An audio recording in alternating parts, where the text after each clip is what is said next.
नमस्ते, नमस्कार प्यारे दोस्तों, सभी को राम राम, सभी को राधे राधे, सभी को प्रणाम। आप सभी कैसे हैं? उम्मीद करती हूँ आप लोग बहुत अच्छे होंगे, बहुत ज़बरदस्त होंगे, बहुत बेहतरीन होंगे, बहुत बिंदास होंगे और बहुत ही ज़्यादा शानदार होंगे। मैं भावना भाटी आप सभी प्यारे दोस्तों का स्वागत करती हूँ आपके अपने प्यारे से परिवार रोजगार विद अंकित एप्लीकेशन पर। जल्दी से सभी प्यारे दोस्त क्लास के साथ जुड़ जाइएगा। उसके बाद हम इस सेशन को आगे लेकर चलेंगे, क्लास को आगे लेकर चलेंगे। फटाफट से आप सभी आएँ और मुझे बताएं कि क्या आप लोग मुझे सुन पा रहे हैं, आप सभी प्यारे दोस्तों तक मेरी आवाज़ पहुंच रही है या नहीं। जल्दी से आप लोग बताएंगे भाई। के बाद हम इस सेशन को आगे लेकर चलेंगे और अपनी इस क्लास को आगे हम लोग जो कॉन्सेप्ट्स हैं उनको पढ़ेंगे। ठीक है, चलिए। तो आवाज़ मेरी सभी तक पहुंच रही होगी, सभी प्यारे दोस्तों तक मेरी जो आवाज़ है वो पहुंच रही है। एक बार आप भी बता दीजिएगा, है ना, कमेंट सेक्शन में कि क्या आप लोग मुझे सुन पा रहे हैं। जल्दी से बताएंगे भाई सभी दोस्त।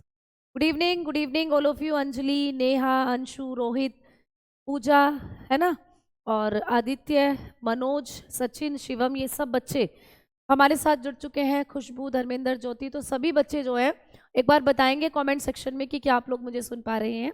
रेनू, है ना, प्रीति और संजना, ये सब बच्चे आ चुके हैं। तो चलिए अब हम चलते हैं और सेशन को शुरू करते हैं।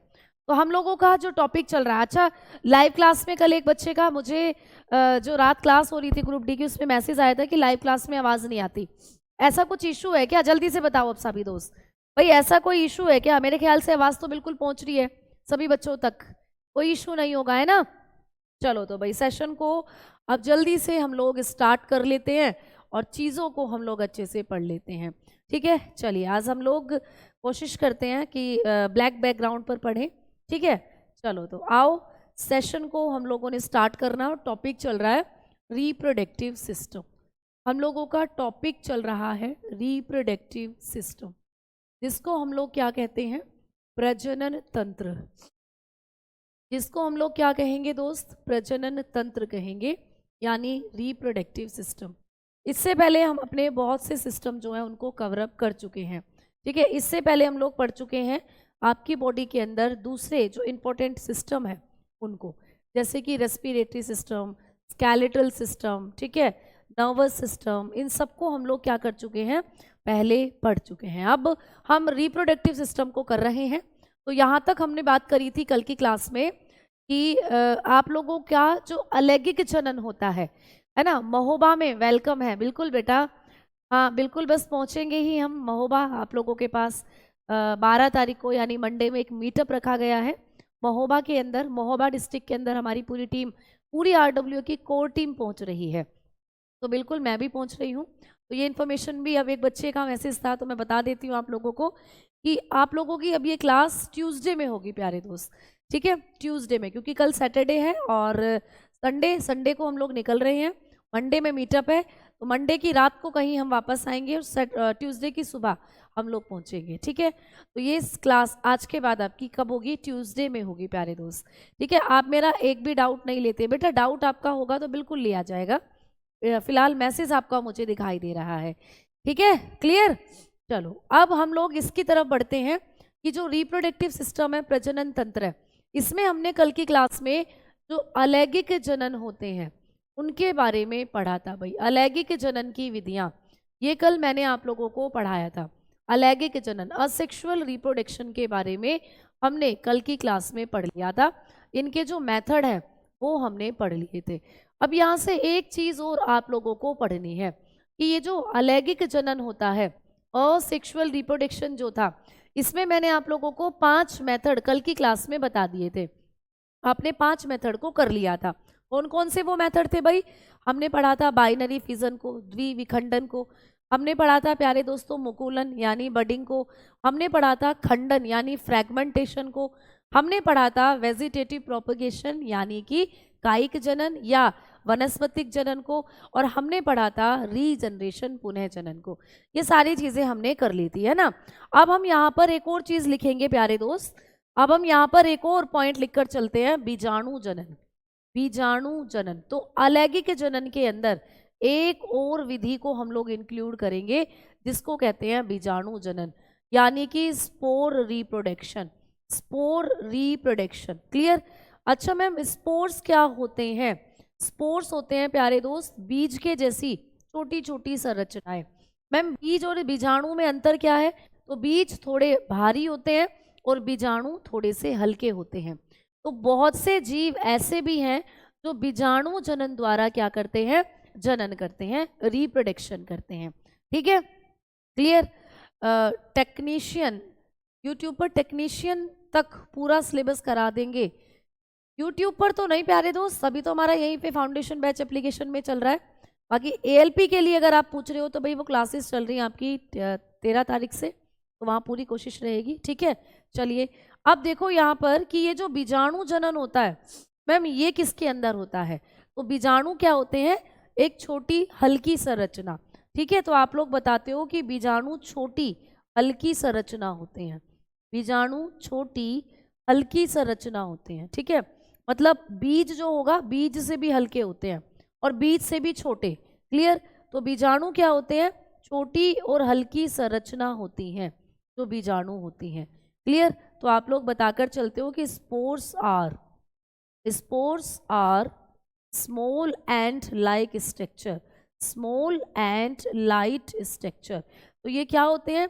छोटी और बहुत ज़्यादा हल्की स्ट्रक्चर होती हैं जिनको हम लोग कहते हैं बीजाणु यानी कि स्पोर। अच्छा, ये बीजाणु किस में बनते हैं ये आपको पूछ सकता है। तो ये बीजाणु बनते हैं आप लोगों के एक तो कवक में, बहुत ज़्यादा क्वेश्चन पूछा जाता है कि बीजाणु जनन किस में होता है, तो बताओगे कवक में होता है बेटा। ठीक है, और आपके कुछ पौधे जैसे थैलोफाइटा, ब्रायोफाइटा, टेरिडोफाइटा, इन पौधों में भी बीजाणु जनन होता है।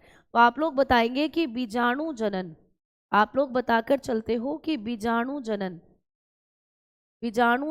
कवक, कवक जो होते हैं बेटा फंगस, तथा कुछ निम्न वर्ग के पादप। ठीक है, कुछ निम्न वर्ग के पादप तथा कुछ निम्न वर्ग के पादप। क्लियर। निम्न वर्ग के पादपों में होता है, निम्न वर्गों के पादपों में होता है। क्लियर। तो ये आपको पूछा जा सकता है एग्जामिनेशन। ठीक प्यारे दोस्तों, है ना। तो कभी भी आपको ये स्टेटमेंट पेपर में दे कि कुछ कवक अभी लिखवाऊंगी जैसे राइजोपस, पेनिसिलियम, ठीक है, और कुछ निम्न वर्ग के पादप जैसे टेरिडोफाइटा, ब्रायोफाइटा, थैलोफाइटा, इनमें जनन, इनमें अलैंगिक जनन की किस विधि द्वारा जनन होता है, ऐसे क्वेश्चन आ जाता है। तो आप लोग बताओगे कि जो कवक होते हैं, जो निम्न वर्ग के पादप, ब्रायोफाइटा, टेरिडोफाइटा, थैलोफाइटा, इनमें जो अलैंगिक जनन होता है वो बीजाणु जनन द्वारा होगा, यानी स्पोर फॉर्मेशन द्वारा होगा। ठीक है, तो इसको अब चलिए इंग्लिश में लिख देते हैं। तो बीजाणु जनन कवक तथा कुछ निम्न वर्ग के पादपों में होता है। तो आप लोग बताओगे स्पोर रिप्रोडक्शन, आप बताएंगे कि स्पोर्स रिप्रोडक्शन, स्पोर्स रिप्रोडक्शन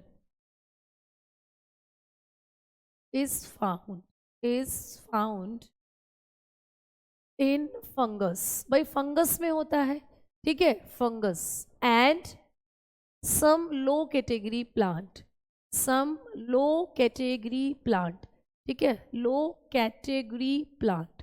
तो कुछ लो कैटेगरी प्लांट के अंदर भी ये होता है प्यारे दोस्त।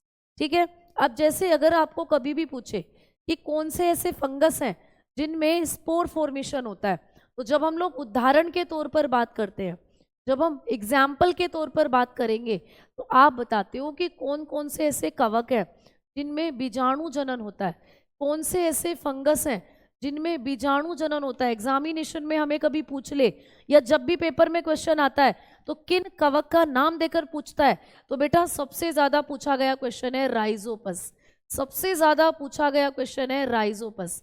जो राइजोपस होता है ये एक कवक होता है बेटा, राइजोपस एक कवक है बेटा। तो राइजोपस जो होता है मैम ये कैसा कवक है? ये रोटी पर लगने वाला कवक है बेटा, ये रोटी को सड़ाता है। आपने देखा है कभी आपके घर में जो रोटी सड़ जाती है, रोटी पर लगने वाला कवक है ये। क्लियर। तो रोटी पर लगने वाला कवक इसको कहा जाता है, तो ये होता है रोटी पर लगने वाला कवक। क्लियर। तो इसको हम लोग क्या कहते हैं?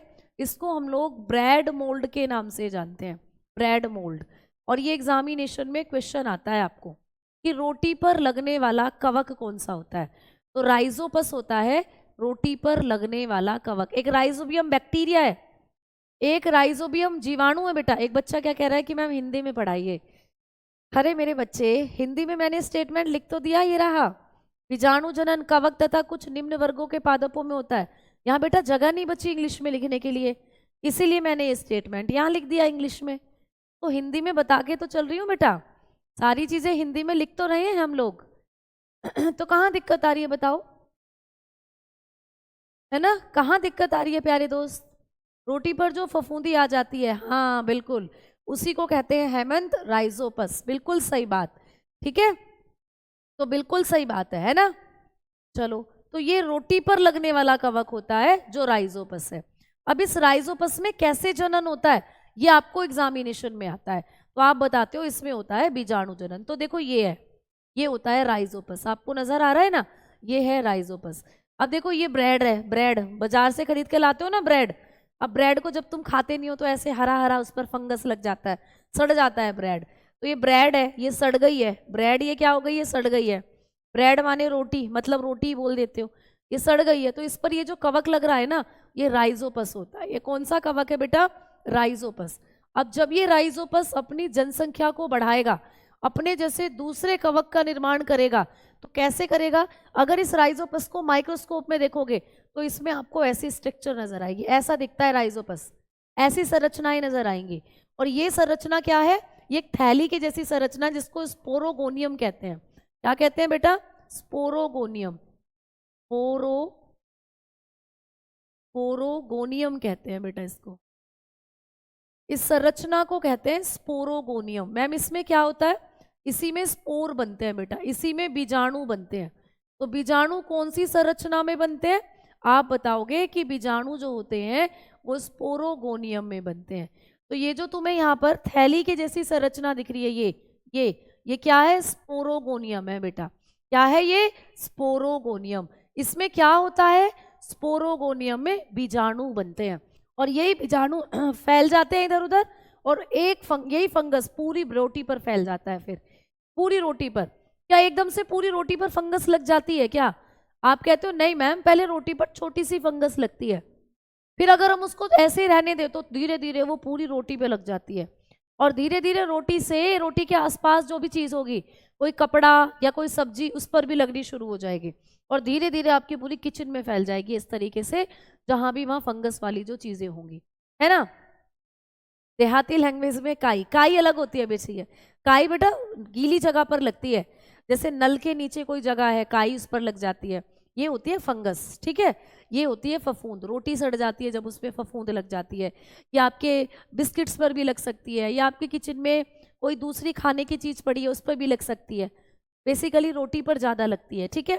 तो इसके अंदर जो ये छोटे छोटे स्पोर्स बनते हैं, बीजाणु बनते हैं, फिर यही बिखर जाते हैं इधर उधर, और उन्हीं से फिर नए ऐसे राइजोपस बन जाते हैं, यानी पूरी किचन पूरी रोटी में फिर ये फैल जाते हैं, ठीक है। क्लियर? मैम तो सब क्लास ऑफ रहेगी? नहीं बेटा, सब क्लासेस ऑफ नहीं रहेंगी, जो टीचर नहीं जा रहे उनकी क्लासेस होंगी, ठीक है। तो जो कोर टीम है वो जा रही है बेटा, इसमें मैं भी जा रही हूँ, ठीक है। तो इसीलिए मेरी क्लास नहीं होगी, बाकी आपको टीचर बता देंगे जो भी जा रहे होंगे। क्लियर? काई को इंग्लिश में क्या कहते हैं? काई को इंग्लिश में हम लोग क्या कहते हैं बेटा? एल्गी कहते हैं, एल्गी। एल्गी जो होती हैं दोस्तों, शैवाल या काई या एल्गी, ठीक है। चलो अब चलते हैं आगे। तो यहाँ पर ये हो जाता है आप लोगों का स्पोर फॉर्मेशन किसके अंदर होता है, पेपर में पूछेगा तो आप बताओगे राइजोपस। तो एक तो राइजोपस में होता है, और मैम दूसरा यहाँ से आपको पूछे तो पेनिसिलिन, दूसरा होता है बेटा पेनिसिलिन में। पेनिसिलिन, अच्छा कितने बच्चे जानते हो पेनिसिलिन के बारे में? पेनिसिलिन कवक, ठीक है, जिसको हम लोग क्या कहते हैं? Penicillin fungus. तो पेनिसिलिन के अंदर भी होता है जो बीजाणु जनन होता है, पेनिसिलिन फंगस के अंदर। अच्छा मैम पेनिसिलिन के बारे में कुछ बताओ, क्या इसके बारे में भी कुछ इंपॉर्टेंट पॉइंट है पेनिसिलिन के बारे में? तो बिल्कुल बेटा, ये जो पेनिसिलिन होती है ना, ये एक कवक है प्यारे दोस्त, ठीक है। पेनिसिलियम नोटेटम वैसे इसको बोल देते हैं, लेकिन पेनिसिलिन कवक के बारे में आपको समझना है कि ये जो पेनिसिलिन है, इसका असल में नाम होता है पेनिसिलियम नोटेटम, ठीक है, पेनिसिलियम नोटेटम, इसका असल में नाम है पेनिसिलियम नोटेटम, ये है प्यारे दोस्त इसका असल में नाम। हम नॉर्मल भाषा में इसको पेनिसिलिन बोल देते हैं, क्योंकि इस पेनिसिलियम नोटेटम नाम के कवक से प्रथम प्रतिजेवी बनाई गई थी। इससे क्या हुआ था प्यारे दोस्त? प्रथम प्रतिजेवी बनाई थी, प्रथम प्रतिजेवी। मैम प्रथम प्रतिजेवी क्या होती है? प्रथम प्रतिजैविक दवा बनाई गई थी, ठीक है, दवा बनाई गई थी। तो ये क्वेश्चन आ जाता है, ठीक है, बनाई गई थी। तो ये क्वेश्चन आ जाता है कि किस कवक से सबसे पहले प्रथम प्रतिजैवी दवाई बनाई गई थी। और प्रथम प्रतिजैवी दवा का नाम मैं पूरा सेंटेंस लिख देती हूँ, ठीक है, जिससे आपको समझ में आ जाए। प्रथम प्रतिजैविक दवा पेनिसिलिन बनाई गई थी, पेनिसिलिन बनाई गई थी, ठीक है। तो आप लोग बताओगे कि किस कवक से प्रथम प्रतिजैविक दवा पेनिसिलिन बनाई गई थी? तो आप बताते हो पेनिसिलियम नोटेटम से, ठीक है। समझ में आ गई बात? तो ये पॉइंट इसके बारे में याद रखना है कि पेनिसिलिन बोल देते हो या पेनिसिलियम नोटेटम वास्तव में इसका नाम है। ये जो पेनिसिलियम नोटेटम है, पेनिसिलियम नोटेटम, इससे क्या किया गया था? इससे सबसे पहली दवा बनाई गई थी, नोटेटम। इससे सबसे पहली दवा बनाई गई थी बेटा। कौन सी दवा? उस दवा का नाम था पेनिसिलियम, ठीक है, पेनिसिलिन, ठीक है। उस दवा का नाम क्या था? पेनिसिलिन। उस दवा का नाम था दोस्त पेनिसिलिन। तो आपको ये क्वेश्चन आता है कि सबसे पहली प्रतिजैवी दवा कौन सी है? आप बताते हो पेनिसिलिन। मैम ये किससे बनाई गई थी? एक कवक से बनाई गई थी, उस कवक का नाम था पेनिसिलियम नोटेटम। तो आप लोग बताओगे first antibiotic was made, first antibiotic, सबसे पहली बात कि मैम एंटीबायोटिक क्या होते हैं तो अभी बताएंगे। First antibiotic penicillin, penicillin was made, ठीक है। तो इसी से पेनिसिलियम नोटेटम नाम के कवक से सबसे पहली प्रतिजैवी दवा पेनिसिलिन तैयार की गई थी। मैम ये पेनिसिलिन नाम की जो दवा है, ये कैसी दवा है? ये एक प्रतिजैविक दवा है, एंटीबायोटिक है। एंटीबायोटिक क्या होती है? एंटी मतलब मारने वाली और बायोटिक मतलब बैक्टीरिया, मतलब ये बैक्टीरिया को मारने वाली दवा है। जब हमें बैक्टीरिया से संबंधित कोई बीमारी हो जाती है तो तब ये दवाई दी जाती है, एंटीबायोटिक पेनिसिलिन, ठीक है। चलो तो आइए फिर से समझते हैं कि भाई एक कवक था, सबसे पहले एक कवक है प्यारे दोस्त, एक कवक, एक फंगस था। कौन सा फंगस भाई प्यारे दोस्त? आप बताएंगे कौन सा फंगस? तो बताएंगे पेनिसिलियम नोटेटम। फंगस का नाम क्या है? फंगस का नाम है पेनिसिलियम नोटेटम, पेनिसिलियम नोटेटम, ठीक है। फंगस का नाम है पेनिसिलियम नोटेटम। अच्छा मैम ये फंगस क्या काम करता है? Penicillium notatum, Penicillium notatum, fungus का नाम क्या है? Penicillium notatum. अच्छा इस फंगस से क्या हुआ? तो इस फंगस से बनाई गई एक दवा, इस फंगस से बनाई गई एक दवा। अच्छा कौन सी दवा बनाई गई इस फंगस से? इस फंगस से बनाई गई एक मेडिसिन, ठीक है, मेडिसिन बनाई गई भाई इस फंगस से। कौन सी मेडिसिन बनाई गई? तो आप बताएंगे उस दवा का नाम है, उस दवा का नाम है प्यारे दोस्त पेनिसिलियम नोटेटम, पेनिसिलिन। उस दवा का नाम है पेनिसिलिन। क्या है इस दवा का नाम भाई? पेनिसिलिन, ठीक है। तो दवाई का नाम है पेनिसिलिन। तो ये आपको पेपर में पूछा जाएगा कि किस कवक से एक दवाई पेनिसिलिन बनाई गई। अब पेनिसिलिन कैसी दवा है? तो पेनिसिलिन एंटीबायोटिक है प्यारे दोस्त। इसकी खोज किसने करी थी, मतलब इस दवाई को किसने बनाया था, ये भी पूछ लेता है। इस दवाई की डिस्कवरी किसने करी थी? पहले बहुत ज़्यादा ये क्वेश्चन आपको पूछा जाता था, आजकल थोड़ा कम आने लगा है एग्जाम में, बट इम्पोर्टेंट है क्योंकि आ सकता है एग्जाम में। पहले पुराने एग्जाम्स उठाकर देखोगे बहुत बार पूछा गया है, ठीक है। सॉरी है ना, पहले पुराने एग्जाम्स उठाकर देखोगे तो बहुत बार ये आपको पूछा गया है, ठीक है। लेकिन अब थोड़ा कम आता है, लेकिन आप इसको याद रखोगे जरूर, ठीक है। हाँ ठीक है, ठीक। अब देखो तो इसकी खोज किसने करी थी भाई? अलेक्जेंडर फ्लेमिंग ने करी, है ना, अलेक्जेंडर फ्लेमिंग नाम के साइंटिस्ट ने, अलेक्जेंडर फ्लेमिंग नाम के साइंटिस्ट ने इस दवाई को बनाया था, अलेक्जेंडर फ्लेमिंग। कब? 1928 और 1929 दोनों ही ईयर मेंशन रहते हैं, लेकिन 29 वाला ईयर ज़्यादा पूछा जाता है। ठीक है, तो आप बताते हो Alexander, Alexander Fleming. Alexander Fleming नाम के साइंटिस्ट ने इस दवा को बनाया था। ये दवा किसके लिए इस्तेमाल होती है? मैंने जैसा कि पहले ही बताया कि ये दवा एक प्रतिजेवी दवा है। प्रतिजेवी का मतलब कि बैक्टीरिया से होने वाले इन्फेक्शन को ये खत्म करती है। ये एंटीबायोटिक दवाई है। जब हमें बैक्टीरिया से कोई बीमारी हो जाती है तो तब ये दवाई दी जाती है। क्या ये दवाई वायरस से होने वाली बीमारियों पर भी काम करेगी? तो नहीं, ये वायरस से होने वाली बीमारियों पर काम नहीं करेगी। ठीक है ना? है ना? समझ में आ गई बात? तो ये बीमारी आप लोगों की क्या होती है प्यारे दोस्त? ये बीमारी आप लोगों की वायरस बैक्टीरिया से होने वाली बीमारियों पर काम करेगी, वायरस से होने वाली बीमारियों पर काम नहीं करेगी। समझ में आ गई बात? क्लियर? ठीक है। क्या है मैम, क्या हम बैच में नहीं है क्या? भाई बैच में बिल्कुल हो भाई तुम। ठीक है।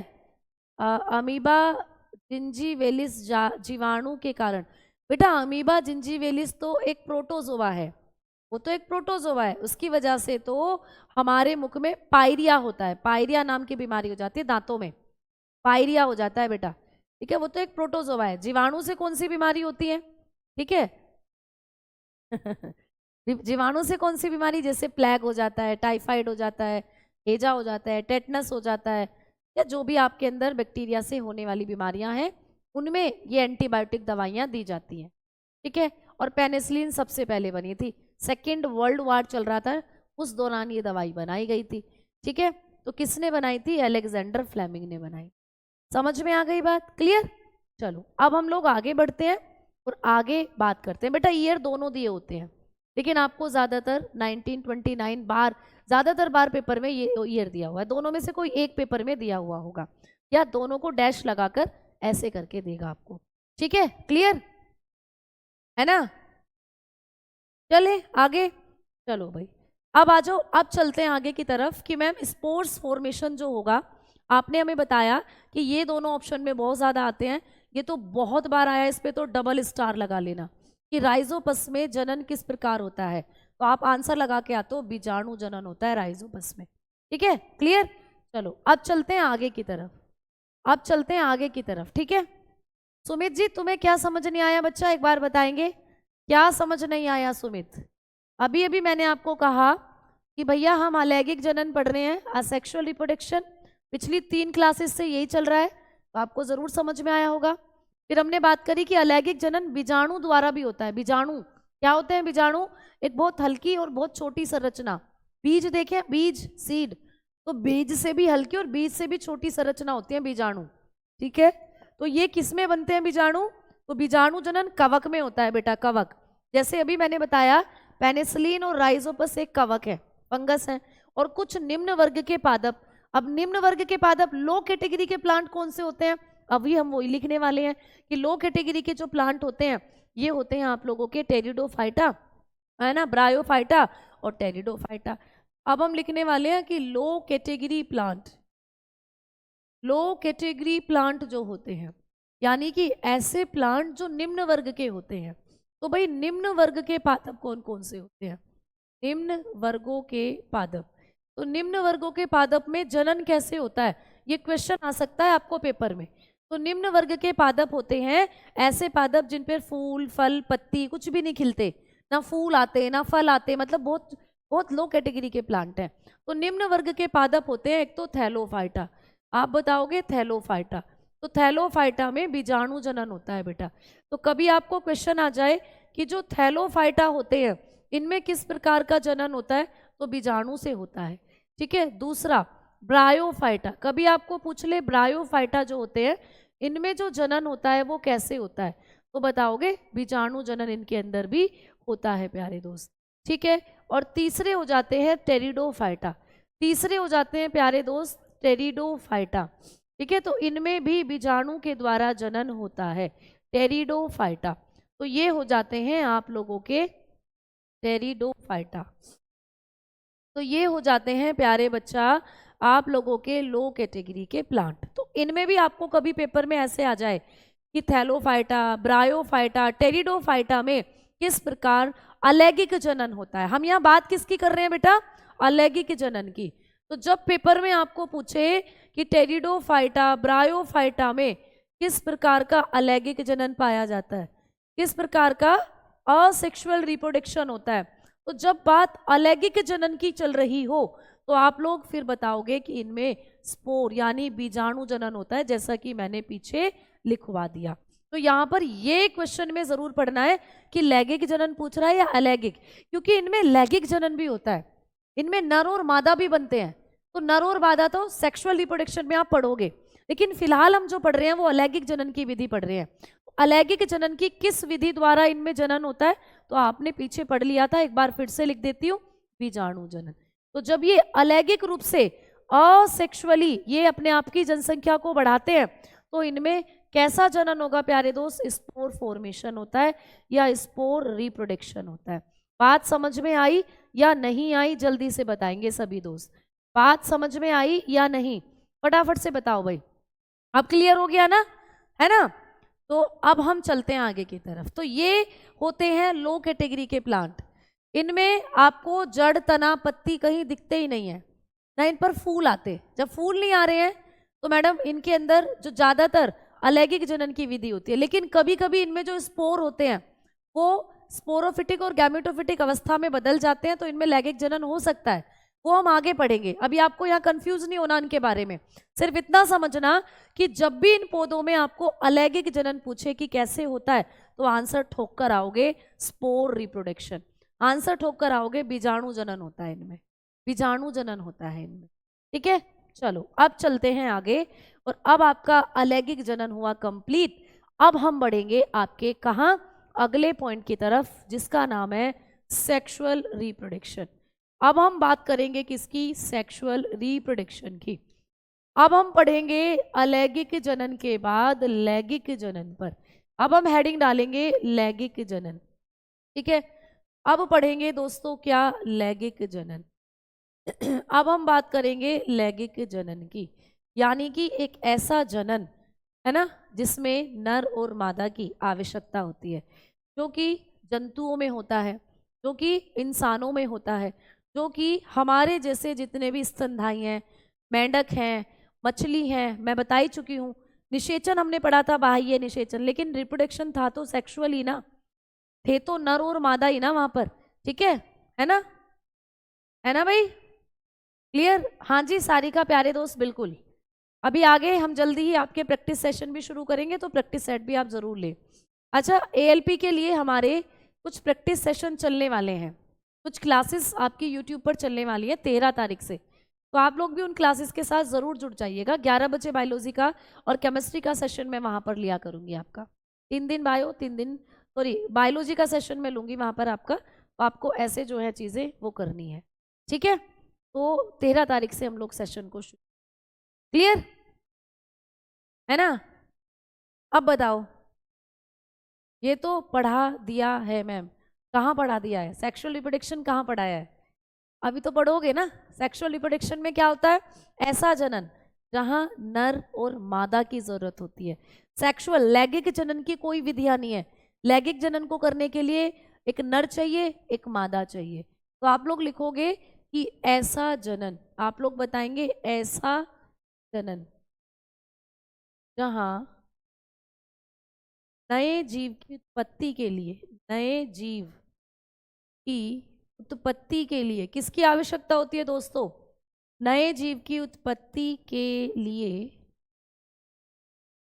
नर तथा मादा, नर तथा मादा युग्मक की आवश्यकता होती है।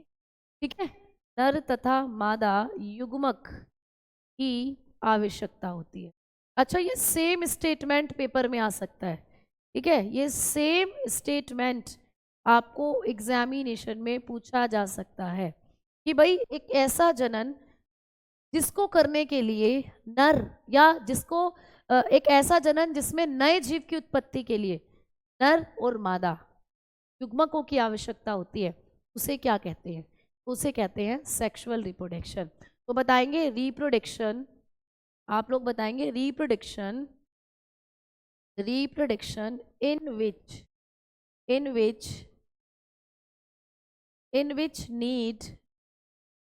Need male and female, male and female gamete, male and female gamete for the production of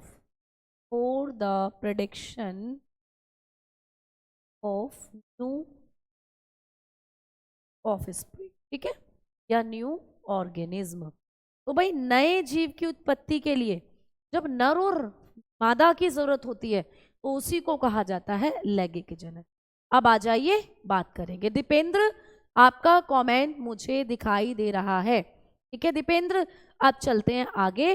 तो अब कहानी शुरू होगी मेल और फीमेल के साथ, ठीक है। चलिए आइए भाई समझते हैं।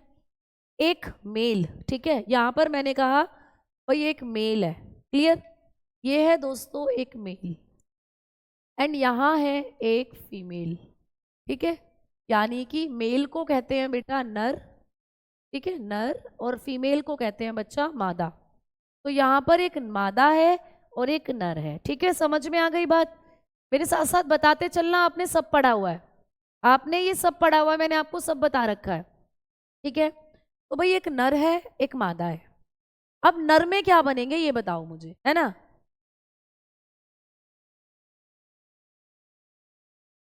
ठीक है मैम, बोर्ड में वाइट डस्ट उड़ रहा है, ऐसा तो नहीं है वाइट डस्ट उड़ रहा है? बेटा क्वालिटी बढ़ा लो एक बार, वाइट डस्ट कहाँ उड़ता हुआ तुम्हें दिख गया है? एक बार क्वालिटी बढ़ा लो। बाकी हल्का लगता है, ब्लैक बैकग्राउंड पर आपको हल्की सी एक वाइट सी लाइनिंग ऐसे ऐसे ऊपर जाती हुई दिख रही होगी। ये वाइट ब्लैक बैकग्राउंड में होता है बेटा, ये ब्लैक बैकग्राउंड में होता है, इसीलिए ब्लैक बैकग्राउंड हम लोग कम यूज करते हैं। तो ये होता है ब्लैक बैकग्राउंड में, ठीक है, क्लियर। हाँ बेटा, असेक्सुअल रिप्रोडक्शन में वेजिटेटिव प्रोपेगेशन आता है, मैंने कल पढ़ाया था, वनस्पतिक प्रसार, वनस्पतिक प्रसार मैंने कल पढ़ाया था बेटा, ठीक है। चलो हाँ बिल्कुल। अब नर में क्या बनते हैं? तो आपने कहा मैम शुक्राणु बनते हैं, आप पढ़ चुके हो इस बात को पहले, बिल्कुल, शुक्राणु जिनको कहते हैं स्पर्म, है ना, स्पर्म, बहुत बढ़िया। नर में क्या बनते हैं? शुक्राणु। और अगर मैं कहूँ आपसे कि मादा में क्या बनते हैं तो आप कहते हो मैम अंडाणु बनते हैं, मादा में बनते हैं अंडाणु, ठीक है। यानी मादा में बनते हैं प्यारे दोस्त ओवम, या इसको आप एग भी कह सकते हैं, ठीक है। तो भाई बहुत अच्छी बात। अब चलते हैं आगे। अब बात करते हैं हम लोग कि मैम जब शुक्राणु जो होते हैं इनकी संख्या कितनी होती है? तो बहुत सारी। इनकी संख्या की बात करें, लैंगिक जनन के अंदर जो शुक्राणु होते हैं इनकी संख्या कितनी होती है? तो हम कहेंगे मैम इनकी संख्या होती है बहुत सारी। ये बहुत सारे होते हैं बेटा, एक बार में ये बहुत सारे लाखों की संख्या में निकलते हैं, मैनी, ठीक है। अगर हम लोग बात करते हैं शुक्राणुओं की संख्या की, तो शुक्राणु संख्या में कितने होते हैं? बहुत सारे होते हैं, ठीक है। जब हम बात करते हैं अंडाणुओं की संख्या की, तो अंडाणु जनरली एक ही बनता है, ठीक है। एग जो होगा बेसिकली, अगर हम किसकी बात करें? महिला की। अगर हम बात करें किसकी? महिला की। तो यहाँ पर जब आप लोग नंबर की बात करते हो, नंबर की, तो अगर आपको पूछ ले कि जो स्तनधारी होते हैं प्यारे दोस्त, स्तनधारी, ठीक है, या अगर मैं कहूँ मानव, अगर मैं अपनी बात बताऊं मानव में, ह्यूमन में, तो हमारे अंदर महिलाओं के अंदर जो होता है अंडा जो बनेगा वो एक ही बनता है। कभी कभी होता है कि भैया एक से दो बन गए, लेकिन वो रेयर केस में होगा। हम नॉर्मली की बात कर रहे हैं, तो मानव के अंदर यानी जो महिलाएं होती हैं उनमें अंडा एक ही बनता है। बाकी अगर हम दूसरे जीवों की बात करें तो अंडों की संख्या वहां पर भी बहुत सारी हो सकती है। फॉर एग्जाम्पल जैसे मैंने बताया था मछली, भाई मछली, मादा मछली जब अंडे निकालती है अपने पेट से, तो वो अंडे एक थोड़ी होते हैं, वो तो बहुत सारे अंडे होते हैं, है ना। और मेंढक, मेंढक, मादा मेंढक जब अपने पेट से अंडे निकालती है वो बहुत सारे होते हैं। तो हम इंसानों में, हम महिलाओं में जो बनता है वो एक बनता है, लेकिन दूसरे वर्ग की महिलाओं में बात करें तो अंडों की संख्या एक से ज्यादा हो सकती, एक से ज्यादा हो सकती है बेटा। समझ में आ गई बात? क्लियर है ना, है ना, क्लियर। मंडे नहीं प्यारे दोस्त, 13 तारीख को, मैंने कहा ना 13 तारीख को होगी क्लासेस। 13, मंडे में तो 12 है, 13 है ट्यूसडे की। क्लियर? जुड़वा बच्चे भी बताएंगे अभी कैसे होते हैं, ठीक है। चलो अब आगे बढ़ते हैं। और अब आप लोगों ने देखा कि जब शुक्राणु और अंडाणु आपस में मिलते हैं तो इन दोनों के द्वारा जो जनन होता है उसी को कहते हैं लैंगिक जनन। अब जब शुक्राणु और अंडाणु आपस में मिलते हैं तो दोनों के मिलने से क्या बनता है? दोनों का मिलना क्या कहलाता है दोस्त? निषेचन कहलाता है। आप पढ़ चुके हो निषेचन के बारे में, फर्टिलाइजेशन।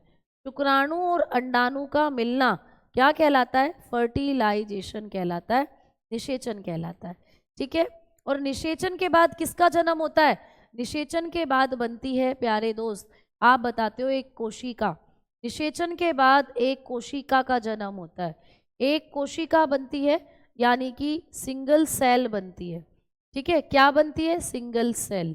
इस सिंगल सेल का नाम होता है जाइगोट या युग्मनज, ठीक है, युग्मनज। क्या बनता है प्यारे दोस्त? युग्मनज यानी कि जाइगोट बनता है। क्या बनता है? जाइगोट। तो ये भी क्वेश्चन आपको पेपर में पूछा गया है कि शुक्राणु और अंडाणु के मिलने की प्रक्रिया को निषेचन कहते हैं। निषेचन के दौरान या निषेचन के बाद किस प्रकार की कोशिका का जन्म होता है? तो आप बताओगे एक कोशिका बनती है, सिंगल सेल बनती है, जिसे हम क्या कहते हैं? जाइगोट कहते हैं। यही जाइगोट फिर आगे चलकर क्या करता है? यही जाइगोट आगे चलकर एक पूरे बच्चे के रूप में जन्म लेता है, ठीक है। तो यही जाइगोट क्या करता है प्यारे दोस्त?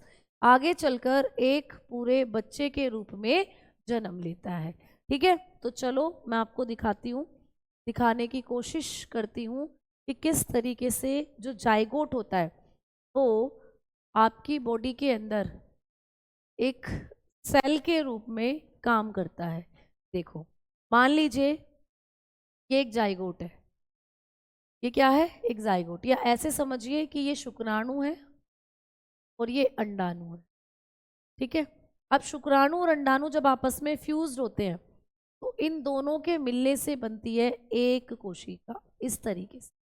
इसी एक कोशिका को कहते हैं जाइगोट। क्या कहेंगे भाई? इसी एक कोशिका को कहा जाता है युग्मनज। क्या कहते हैं बच्चों? युग्मनज कहते हैं इसको। अब इस युग्मनज से आपको क्वेश्चन पूछे जाते हैं कि ये जो युग्मनज होता है, ये जो जाइगोट होता है, ये कैसे काम करता है, या इसमें कितने गुणसूत्र होते हैं, ये आपको पेपर में क्वेश्चन पूछा जाता है। हम सब ऐसे ही बने हैं, हम तुम सब बच्चे जितने भी इस पृथ्वी पर लैंगिक जनन करने वाले जीव हैं, जिनमें भी सेक्सुअल रिप्रोडक्शन होता है ना, वो आप लोगों के क्या हो जाते हैं प्यारे दोस्त? वो सब आपके जाइगोट बनते हैं। अब आप में से कुछ बच्चों का क्या मैसेज होते हैं कि मैम पीपीटी से क्यों नहीं पढ़ाते हो? जिस दिन मैं पीपीटी से पढ़ाने लगूंगी ना, उस दिन तुम्हें दिक्कत होनी शुरू हो जाएगी, फिर तुम कहोगे मैम हाथ से लिखकर पढ़ाओ। तो प्यारे दोस्त, जब बैच शुरू हुआ था तो मैंने आपको कहा था कि जहाँ भी कोशिश होगी, जहाँ भी पॉसिबल होगा, हाथ से लिखकर ही पढ़ाऊंगी। लेकिन जब हमें लगेगा कि बहुत बड़ा टॉपिक है या कुछ ऐसे कॉन्सेप्ट है जिनको हमें पीपीटी से करना चाहिए, वो पीपीटी से हम ज़रूर करें, ठीक है ना? समझ में आई बातें? क्लियर?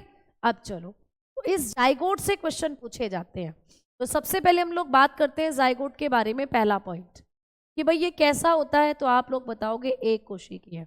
पेपर में क्वेश्चन आएगा कि जाइगोट कितनी कोशिकाओं की बनी संरचना है, ठीक है। तो आप लोगों को पूछेगा 2 कोशिकाओं का होता है ना, 3 कोशिकाओं का होता है, 1 कोशिका से बना होता है, ठीक है, और बहुत सारी कोशिकाओं से बना होता है। तो आप कहोगे प्यारे दोस्त यहाँ पर कि सब ठीक चल रहा है, सब ठीक चल रहा है, एंड बेस्ट है। बेटा मेरी खुद की आदत है कि जब मैं बच्चों को समझाना चाहती हूँ तो मैं जितना अच्छे से, मुझे खुद लगता है जितना अच्छे से मैं खुद लिख करके इस बोर्ड को यूज़ करके समझा सकती हूँ, उतना अच्छा मैं पीपीटी से नहीं समझा पाऊंगी, ठीक है। तो मेरी खुद की ये कमी समझ लीजिए या खुद की ये क्वालिटी समझ लीजिए कि मैं बच्चों को खुद लिखकर पढ़ाना चाहती हूँ और खुद लिखकर पढ़ाने पर विश्वास रखती हूँ। क्योंकि ये टेक्नोलॉजी तो बाद में आई प्यारे दोस्त। जब हम लोग स्कूलों में पढ़ते थे, जब हम लोग पढ़ते हैं ऑफलाइन चीज़ों को, तो एक टीचर ही है जो अपने ज्ञान से बच्चों को समझाता है चीज़ें, बच्चों को बताता है चीज़ें। तो शुरुआत से ही हम सिर्फ टीचर से ही सीखते आ रहे हैं चीज़ें। तो ये टेक्नोलॉजी तो अब आनी शुरू हो गई है ना। तो मैं कोशिश करती हूँ कि मैं खुद बच्चों को यहाँ लिखकर चीज़ों को समझाऊं, लिखकर कॉन्सेप्ट को बताऊं, क्योंकि पीपीटी में जितना हो गया वो उतना ही हो गया, उसे तो बस यहाँ खड़े होकर पढ़ना है फिर कि भाई यहाँ 10 लाइनें मैंने टाइप करी तो मैं वो 10 लाइनें तुम्हें पढ़कर बता रही हूँ। तो उस तरीके से मेरा मन भी सेटिस्फाई नहीं हो पाता, ठीक है, मेरा मन भी थोड़ा सा अजीब सा लगा रहता है फिर कि ऐसे तो बच्चा बुक से ही पढ़ लेगा। तो थोड़ा सा ऐसा लगता है कि बोर्ड को यूज़ करके थोड़ा बच्चे को कुछ समझाया जाए तो शायद चीज़ें अच्छे से आपको समझ में आ जाए। ठीक है, चलो तो भाई आ जाओ, अब फिर से हम लोग शुरू करते हैं चीज़ों। अंडे को हम रेड कलर से बना देते हैं। अब देखो तो ये क्या होता है, एक कोशिका होता है, ये सिंगल सेल होता है बेटा। इसमें कितनी कोशिकाएं होती है, सिंगल सेल, मतलब एक कोशिका का बना होता है। जब ये बनता है ना, एक कोशिका का बना हुआ होता है, ठीक है।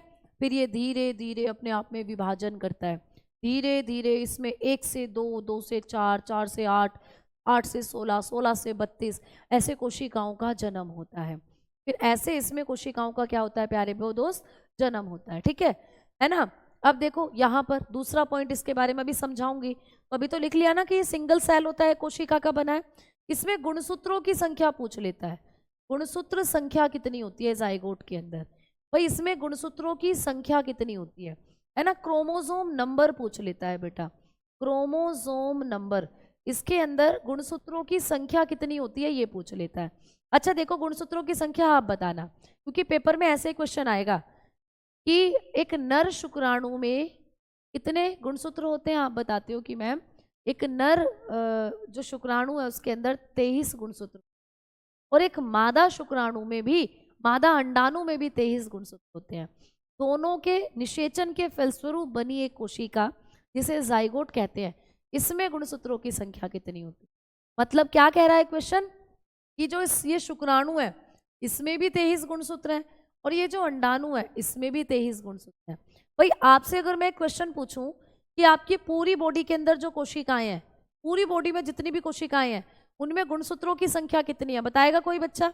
आपके पूरे शरीर में जितनी भी कोशिकाएं हैं, जो पूरा शरीर आपका बना हुआ है कोशिकाओं से, इसमें कितनी कोशिकाएं होती हैं प्यारे दोस्त। तो आप कहोगे आपके शरीर की जो अन्य कोशिका है, अन्य कोशिका का मतलब क्या हो गया, आपके शरीर के अंदर जो अदर सेल है, ठीक है। अदर सेल का मतलब होता है कि शुक्राणु और अंडाणु को छोड़कर जितनी भी कोशिकाएं हैं, इनको आप लोग दैहिक कोशिका भी कह सकते हो। इनको आप लोग क्या कह सकते हो, दैहिक कोशिका, सोमैटिक सेल कह सकते हो बेटा। इनको क्या कह सकते हैं हम लोग, इनको सोमैटिक सेल कह सकते हैं। तो आपके शरीर में जो सोमैटिक सेल होती है, यानी शुक्राणु और अंडाणु को छोड़ दो, बाकी जितनी कोशिकाएं हैं उनमें गुणसूत्रों की संख्या कितनी होती है, 46 गुणसूत्र होते हैं। उनमें कितने होते हैं बच्चा, 46 गुणसूत्र होते हैं। 46 यानी कि 46 होते हैं क्रोमोसोम, कितने होते हैं 46। और मैडम ये जो शुक्राणु और अंडाणु है इनको क्या कहते हैं, इनको कहते हैं गैमेट सेल। इन दोनों को कहा जाता है गैमेट सेल, इन दोनों को कहते हैं युग्मक कोशिका। क्या कहते हैं भाई, युग्मक कोशिका। तो मैम युग्मक कोशिकाओं में गुणसूत्रों की संख्या कितनी होती है, तो युग्मक कोशिका 2 है, शुक्राणु और अंडाणु। तो शुक्राणु में भी 23 और अंडाणु में भी 23। तो क्वेश्चन 2 तरीके से आएंगे कि शरीर की दैहिक कोशिकाओं में, सोमैटिक सेल में कितने गुणसूत्र हैं, तो आंसर करना 46। क्वेश्चन आएंगे शरीर की गैमेट सेल में यानी कि युग्मक कोशिकाओं में कितने गुणसूत्र हैं, तो आंसर करके आओगे 23, क्योंकि यहां पर गुणसूत्रों की संख्या आधी रहेगी। 46 का आधा कितना होता है मेरे दोस्त बताना, तो आप बताओगे 46 का आधा होता है 23। तो यहाँ पर इन कोशिकाओं में गुणसूत्रों की संख्या हाफ होती है। कितनी होती है, हाफ होती है। समझ में आ गई बात। तो इनके अंदर गुणसूत्रों की संख्या कितनी होगी भाई, हाफ होगी, है ना। बाकी सब में क्या होती है आपकी 46, और 46 का आधा हो जाता है 23। क्वेश्चन क्लियर हुआ सभी को। अब बारी आती है इस जाइगोट की। अब ये जाइगोट शुक्राणु और अंडाणु दोनों के मिलने से बन रहा है। ये शुक्राणु है, ये अंडाणु है, इसमें 23 गुणसूत्र हैं। ये अंडाणु है, इसमें 23 गुणसूत्र हैं, 23 क्रोमोसोम। ऐसे दोनों का फ्यूजन हो रहा है, ठीक है। अब इन दोनों के मिलने से जो एक कोशिका बनेगी, एक नई सेल बनेगी जिसको हम जाइगोट कहते हैं, इसमें गुणसूत्रों की संख्या कितनी होगी ये बताओ। इसमें गुणसूत्रों की संख्या कितनी होगी, जल्दी से बताओ, है ना, जल्दी बताओ। तो इनमें गुणसूत्रों की संख्या कितनी होगी, जाइगोट में, मैं वेट कर रही हूँ सभी बच्चों का आंसर का, कि ये जो जाइगोट है इसमें गुणसूत्र कितने होंगे, फटाफट बताओ, क्योंकि बच्चे यहाँ पर थोड़ा सा एग्जाम में गलत करके आ जाते हैं चीजें कॉन्सेप्ट को। हाँ देखो, जैसे सुजीत बता रहे हैं 46, सुमित बता रहे हैं 46, बहुत बढ़िया, कुछ तो 30 भी बता रहे हैं, पता नहीं वो 30 क्यों बता रहे हैं, है ना, तो 46, ठीक है।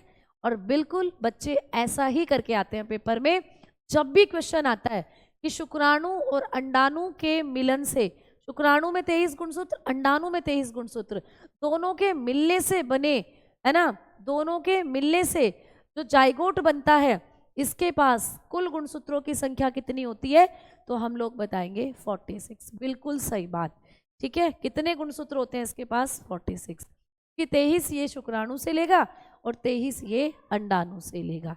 समझ में आ गई। 30 वाले कैसे बता रहे हैं भाई, 30 और 47 भी बता रहे हैं, 92 भी बता रहे हैं भैया, जल्दी बताओ, 92 भी बता रहे हैं। तो यहाँ पर आधे गुणसूत्र, या ये आप कहोगे 23 क्रोमोसोम ये पापा से लेगा और 23 क्रोमोसोम ये मम्मी से लेगा और अपने पूरे कर लेगा 46।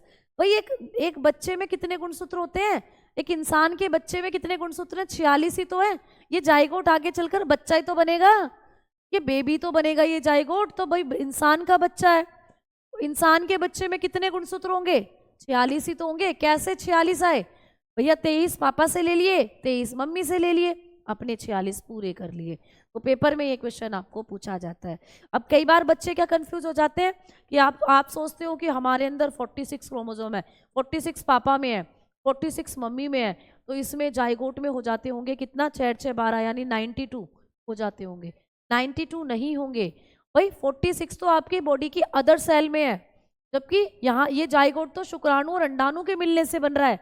तो शुक्राणु में 23 और अंडाणु में 23, तब जाकर ये अपने पास 46 क्रोमोसोम को पूरा करेगा जाइगोट। तो तब इसके शरीर का निर्माण होगा, और इसके शरीर के अंदर जब शुक्राणु अंडाणु बनेंगे, तब वहां पर half mitosis division, meiosis division के द्वारा एक नए युग्मक का इसके अंदर फिर निर्माण होगा। यानी या तो शुक्राणु बनेंगे, लड़का हुआ, और लड़की हुई तो क्या बनेगा, अंडाणु। ठीक है मैम, अगर क्रोमोसोम कम हो तो फिर बीमारी होगी बेटा, फिर दिक्कत आ जाएगी। फिर हम पढ़ेंगे उन बीमारियों को, Klinefelter syndrome, Down syndrome, Patau syndrome. गुणसूत्रों की संख्या ज़्यादा हो गई तो ऐसी बीमारी हो जाएंगी फिर, ठीक है। कम हो गई तो टर्नर सिंड्रोम नाम की बीमारी हो जाएगी, है ना, क्लियर है ना। ज्ञानेश कह रहे हैं मुझ में तो 50 गुणसूत्र है, कहाँ चेक करवा लिया तुमने, ठीक क्लियर। हाँ, तो ये 46 और 46 को जोड़कर बाण में नहीं बताना, कॉन्सेप्ट ये याद रखना है कि 23-23 होते हैं दोनों में, तो 23-23 को जोड़कर 46 बनता है, ठीक है ना, क्लियर। हाँ, अब आ जाओ आगे बात करते हैं। अब हम चलते हैं आगे की तरफ कि ये जो जाइगोट होता है मैम, ये कैसा होता है, कैसी संरचना है, इसके बारे में मैं तीसरा पॉइंट यहाँ लिख रही हूँ, जाइगोट के बारे में। जाइगोट कैसी संरचना है बेटा, जाइगोट डेप्लॉइड स्ट्रक्चर होता है। तो आप लोग बताओगे कि यह द्विगुणित संरचना है, द्विगुणित संरचना है। जाइगोट क्या है, एक द्विगुणित संरचना। ये बहुत क्वेश्चन आता है कि जाइगोट कैसी संरचना है, द्विगुणित, ठीक है। It is a diploid structure, ठीक है, डिप्लॉयड स्ट्रक्चर है बेटा। ये क्या होता है, एक डिप्लॉयड स्ट्रक्चर है, ठीक है। तो ये क्या है, एक डिप्लॉयड स्ट्रक्चर, एक डिप्लॉयड स्ट्रक्चर है, यानी एक द्विगुणित संरचना। द्विगुणित का मतलब जिसको हम लोग ऐसे भी लिख देते हैं 2n, ऐसे भी आ जाता है लिखा हुआ, 2 गुना, डिप्लॉयड स्ट्रक्चर है, ठीक है ना, क्लियर। अब देखो यहाँ पर, अब ये डिप्लॉयड स्ट्रक्चर का मतलब क्या है, डिप्लॉयड स्ट्रक्चर का मतलब ये है कि यहाँ पर 43 गुणसूत्र कहाँ से आए, पापा से, पापा में जो शुक्राणु थे वहां से, और 23 गुणसूत्र यहाँ पर कहाँ से आए, मम्मी से, यानी माता से, यानी मदर से, ठीक है। मदर के अंदर जो थे 23 वो वहां से आए, और फादर के अंदर जो थे 23 वो वहां से आए। तो एक एन इसको मान लेते हैं और एक एन इसको मान लेते हैं, इन दोनों एन के जुड़ने से बन जाता है 2n, और 2n बोले तो जाइगोट। इन दोनों के गुणसूत्र गए हैं किसके अंदर, जाइगोट के अंदर, युग्मनज के अंदर। तो इसीलिए जो युग्मनज होता है वो कोई कैसी संरचना है, वो 2n संरचना है। इस n का मतलब हो जाता है ये वाले गुणसूत्र, इस n का मतलब हो जाता है ये वाले गुणसूत्र। तो दो जगह से गुणसूत्र आए हैं तो 2n मिलकर बन जाता है 2n। तो 2n मतलब कि यहाँ पर जो जाइगोट है उसमें कितने गुणसूत्र हो जाते हैं, 46, 23 और 23। तो 2n का मतलब यहाँ पर 46। ऐसे तो जाइगोट एक कैसी संरचना होती है, युग्मनज एक कैसी संरचना होती है, तो हम बताते हैं एक डेप्लॉइड स्ट्रक्चर। ठीक है, क्वेश्चन है मैम बच्चा बड़ा होता तो फिर 23 क्रोमोसोम होते हैं क्या? नहीं बेटा, बच्चा बड़ा होगा, बच्चे के अंदर बनेंगे टेस्टिस, लड़का हुआ तो वृषण बनेंगे, और लड़की हुई तो ओवरी अंडाशय होगा। तो फिर उसके टेस्टिस में शुक्राणु बनेंगे और उसकी ओवरी में बनेंगे अंडाणु। तो वहां की जो कोशिकाएं हैं उनके पास होंगे 23 गुणसूत्र। बाकी दूसरी बॉडी की जितनी भी कोशिकाएं हैं, सोमैटिक सेल, दैहिक कोशिका, उनमें 46 गुणसूत्र ही होंगे। तो यही जाइगोट आगे एक बच्चा बनेगा, और इसी जाइगोट के अंदर जब इसके जनन अंग बन रहे होंगे, शुक्राणु बन रहे होंगे, तो वहां 23 गुणसूत्र हो जाएंगे, आधा गुणसूत्रों की संख्या जाएगी, और अंडाणु बन रहे होंगे तो वहां आधे गुणसूत्रों की संख्या जाएगी। ठीक है ना, क्लियर? स्पर्म्स में फ्रैक्टोज होता है बेटा, फ्रैक्टोज। राइजोपस से बीमारी भी होती है, हाँ बेटा, फूड पॉइजनिंग जैसी बीमारियां हो सकती हैं। ठीक है ना, क्लियर? क्लियर भाई, समझ में आई बातें? तो आशीष, कमेंट किसी का इग्नोर नहीं है बेटा, बस चीजें पढ़ाई जा रही हैं और कमेंट निकल जाता है, ये हो सकता है। अब टाइम हो चला है बिल्कुल, तो अब मैं आपको ट्यूसडे की क्लास में यहाँ से अगले कॉन्सेप्ट बताऊंगी। ठीक है बेटा, है ना? मैम हम कैसे जाने कि बच्चा लड़का है या लड़की? बेटा जब वो पैदा होगा तो ज़रूर पता चल जाएगा कि लड़का है या लड़की। बाकी घर में अल्ट्रासाउंड भी कराया जाता है। अल्ट्रासाउंड कराने के बाद वो एक गवर्नमेंट जो है उसको एक अपराध मानती है ना? तो वो नहीं है, लेकिन जब बच्चा पैदा होता है तो पता चलता है वो बच्चा है या लड़की है या लड़का। मैम बर्बोथोरियल ग्लैंड कहाँ होती है? लड़कों के अंदर होती है, प्रोस्टेट ग्लैंड के नीचे। इनको सबको पढ़ाऊंगी अब। तो अगली क्लास में हम लोग मंडे की क्लास में क्या कर रहे होंगे, ट्यूसडे की क्लास में मैं आपको पढ़ा रही होंगी ह्यूमन रिप्रोडक्टिव सिस्टम। हम पढ़ेंगे human reproductive system, human reproductive system. ठीक है, हम लोग बात कर रहे होंगे किसकी? ह्यूमन रिप्रोडक्टिव सिस्टम, यानी कि मानव प्रजनन तंत्र। हम लोग बात करेंगे मानव प्रजनन तंत्र, और मानव प्रजनन तंत्र में भी मैं आपको पढ़ाऊंगी नर प्रजनन तंत्र, यानी कि लड़कों के अंदर जो प्रजनन अंगों का विकास है वो कैसे होता है और कैसे ये अंग काम करते हैं। तो हम लोग बढ़ेंगे male reproductive system, male reproductive system.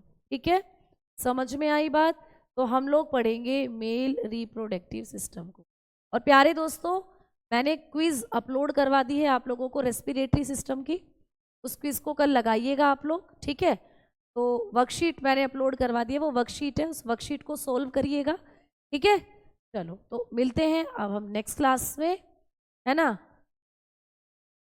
ठीक नहीं भाई, बच्चे के साथ, बच्चों को साथ लेकर नहीं जाऊंगी, है ना? चलो चलो चलो, बहुत बहुत शुक्रिया, बहुत बहुत धन्यवाद। तो जो भी महुआ वाले बच्चे हैं वो पहुंच जाना 12 तारीख को। ठीक है, अच्छा कितने बच्चे ऐसा है कोई जो महुआ डिस्ट्रिक्ट से है, या कोई बच्चा ऐसा है जो महुआ डिस्ट्रिक्ट से है? मैं पूछना चाहती हूँ क्लास में, 12 तारीख को जो हमसे मिलने वाला है, ऐसा कोई बच्चा है जो महुआ डिस्ट्रिक्ट से है? फटाफट से बताओ। अगर कोई है तो वो जल्दी से यस लिख दीजिए कमेंट सेक्शन में, यस लिख दीजिए भाई फटाफट। क्रोमोसोम क्या होते हैं मैम? बेटा क्रोमोसोम आपके कोशिका के केंद्रक के अंदर पाई जाने वाली संरचनाएं होती हैं जो हर प्रजाति की संख्या में निश्चित होती हैं। जैसे हम इंसानों में 46 होते हैं, ठीक है, बंदर में 48 होते हैं, चिंपैंजी वगैरह में इस तरीके से। ठीक है, ये अनुज, यस मैम, यस मैम चलो तो बहुत अच्छा लगा देखकर, अमित हैं, ठीक, यस मैम। बहुत अच्छे से आप मिलने आइएगा प्यारे दोस्त। ठीक है, 12 तारीख को, एक्साइटेड हम बहुत ज़्यादा हैं और आप लोग भी एक्साइटेड होंगे। ठीक, चलो तो मुझे बहुत सारे बच्चे दिख रहे हैं। 12 तारीख को आपकी RWA की जो टीम है वो पहुंच रही है महोबा डिस्ट्रिक्ट में। ठीक है, चलो तो बहुत बहुत शुक्रिया, बहुत बहुत धन्यवाद, बहुत बहुत शुभकामनाएं आपको।